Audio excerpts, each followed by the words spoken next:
Hi, I'm Juno Pernome with Dennison Yachting. That beautiful skyline behind me belongs to Panama City, Panama. Today I have something very special to show you. A 2013 Bertram 54 convertible called Never Surrender. The Bertram 54 is highly regarded as one of the most seaworthy yachts ever constructed in this size and class. It became an icon,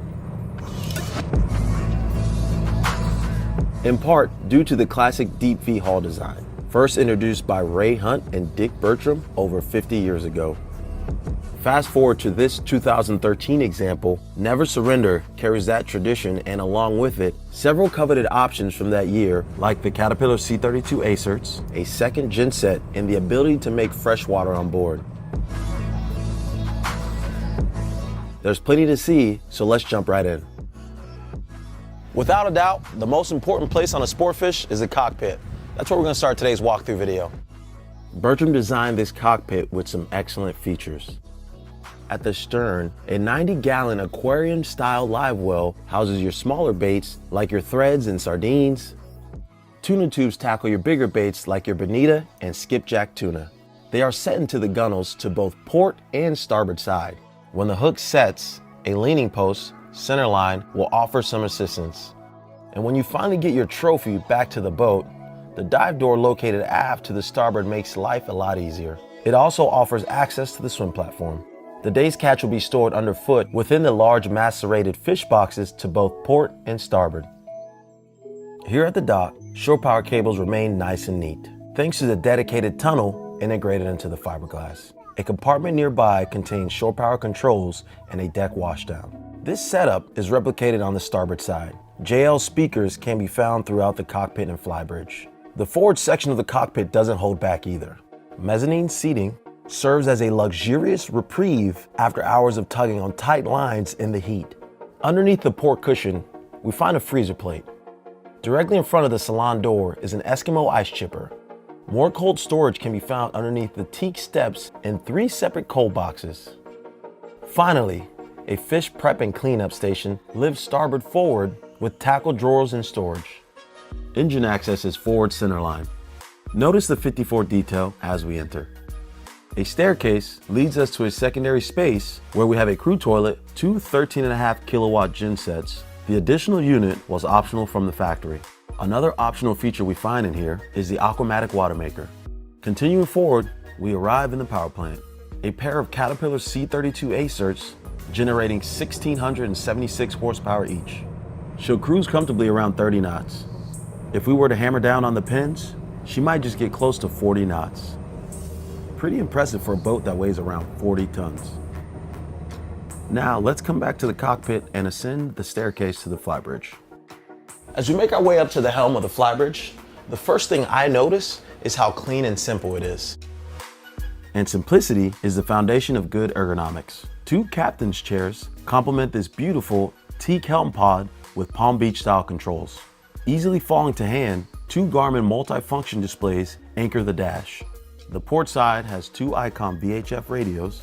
Between the Garmins, a Simrad autopilot and a Furuno RD33 unit, with CAT engine displays to starboard. Near the helm wheel, the port side compartment stores a ZF Smart Command Control and a Fusion head unit. On the starboard side of the helm wheel, another compartment hides a bow thruster and electro-tab trim controls. Overhead, a sliding panel reveals a pair of electric teaser reels. A necessity on any sport fish flybridge is forward-facing seating. Bertram took it a step further and made this more of a group setting area where you can enjoy time with your friends and family. Forward on the bridge, there is a Waco refrigerator that can also be used as a freezer, great for extended cruising. The word convertible implies isinglass up here, which we have. Other notable features include flybridge AC, JL speakers, and courtesy lights. KVH Sat TV and Furuno Open Array radar are found here on the hardtop. Pipe welders, outriggers are available to the crew at a moment's notice. Before we move inside, let's explore the bow real quick. An important distinction with Never Surrender is that she's not just a hardcore fishing boat. She can also be a practical cruiser with the ability to hold a tender on the bow using a UMT davit with 1,200 pounds of capacity. The railing runs forward to a bow pulpit with Lumar anchor and windlass. Now that we have seen the exterior, let's move inside. Stepping into a salon of any sport fish boat, you're going to be looking for a few key features. For instance, right above where I'm seated, you have overhead rod storage. Provisioning is also important. In addition to the storage we showed you in the cockpit, Never Surrender has plenty of cold and dry storage in the salon as well. Another key feature in a salon of a sport fish is the layout. You have seating aft, dining to port, and galley to starboard.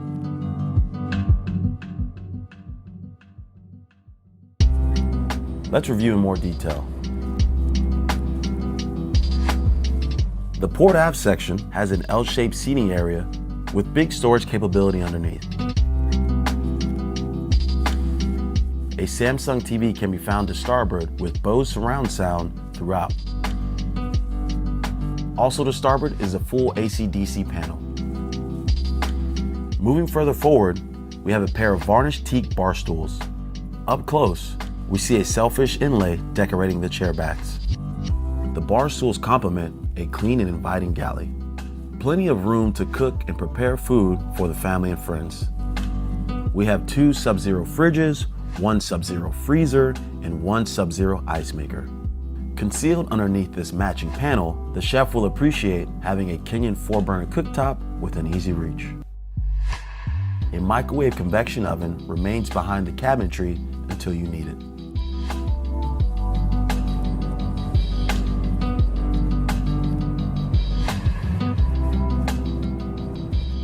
On the port side, adjacent to the galley, your dining area is perfectly positioned with enough space for the whole group. Under the dinette, there's a central vac hookup. Moving forward and down a few steps, we come to the accommodations. To port, we have our first guest stateroom.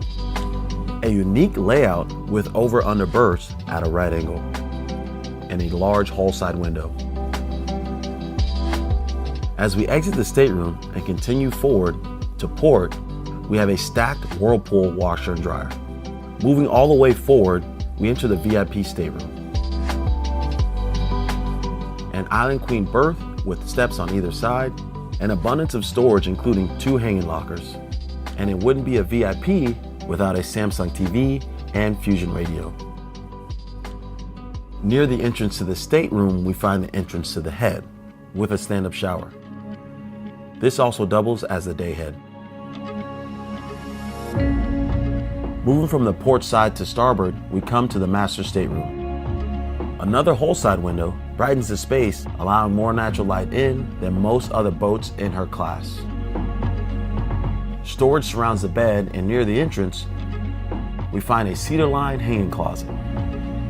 Mirrors give the illusion of more space, and hidden within this one is another Samsung TV connected to a Bose surround sound.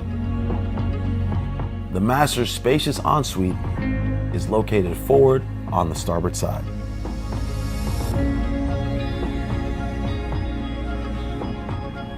Now that we've finished today's walkthrough in the staterooms, I want to thank you for joining me on Never Surrender, a 2013 Bertram 54 convertible located in Panama City, Panama.